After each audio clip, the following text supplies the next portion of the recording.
everyone, Ellyn here, throwing together tonight's dinner.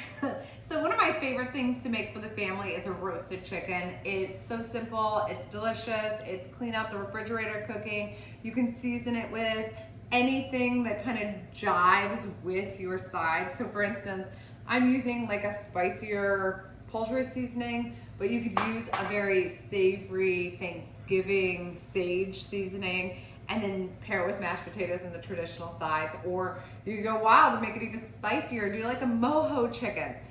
This is it though. This is how you do it. You take a chicken. I have a roaster from the grocery, but I basically rinsed it off and patted it dry. I'm going to put a couple tablespoons of olive oil on it, and then I'm gonna sprinkle it with salt, black pepper, and then this poultry seasoning mix. Now, just so you know, I'm about ready to get messy. So, as you can see, I put everything in bowls because then it's just like an easier cleanup and I'm not like taking tops off of jars and all that jazz. Okay, so as I'm massaging this chicken with olive oil and taking handfuls of poultry seasoning and salt and pepper, kind of massaging it in, I have my oven preheating to broil. Now, I went through the refrigerator and I had a bunch of stuff in it, and I have onions. I always love to put onions, celery, and then I had carrots and potatoes, and then I also had green beans and mushrooms, and sometimes I'll have like Swiss chard. I'll have the tops of beets, and I'll put the bottom of the beets in with the chicken right now. Here, I'm kind of like picking it out right now. I'll put the bottom of the beets, you know, the purple part, and then I'll keep the beet tops, which is Swiss chard, and I'll save it for the last part. So before I get to the last part, let me finish the first part. Let me move this out of the way. But check this out.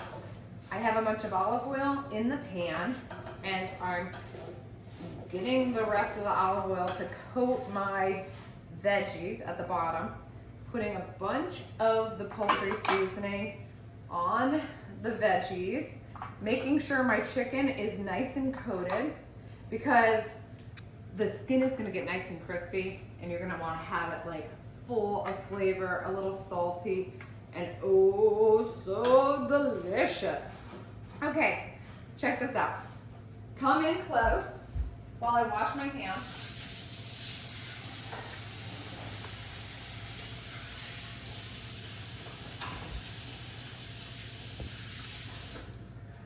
Okay, as you can see, everything's coated. I may just put an extra little drizzle of olive oil on those veggies, and I am going to stick it in the oven. Now, this is what my grandmother did. There's different methods, but this is fail-proof. It comes out great every time. I crank the oven up to 450 degrees or broil. I have to preface 450 degrees or 500 degrees, basically as hot as your oven will go, right? I have to preface this.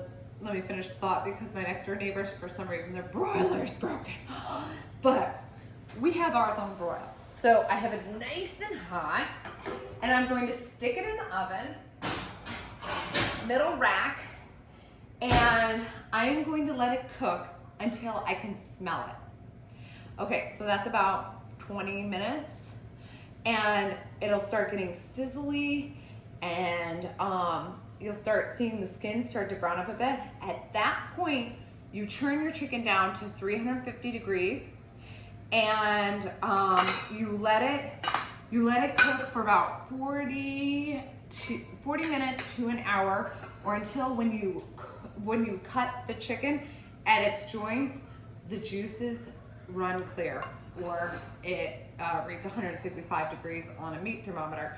Now, what the heck do I have with all these other ingredients? So, in the meantime, you can prep the sauce. Now, I don't have this in my recipe. This is just like a little extra bonus that we've adopted as a family.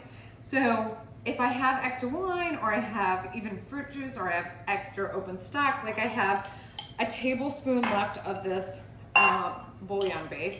So I'm gonna put it in a a little bowl here.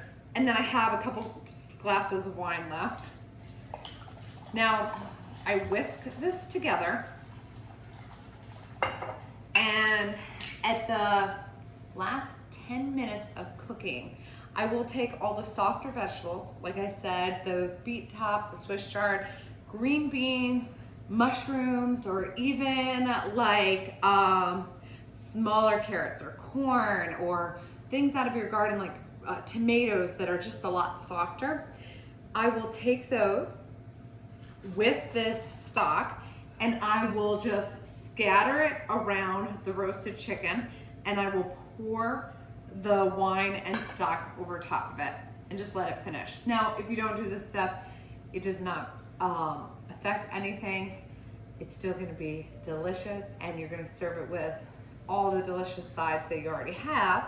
But I like to do this just for my soft vegetables because I don't want them to overcook. So as this cooks, it's going to take, like I said, about 40-ish minutes. I'm gonna check it, and then we'll show you the finished chicken when it's done. So stay posted. And I'll put all the recipes information below, but there's also a link to emilyellen.com. So be sure to check it out and other great recipes, and we'll talk soon.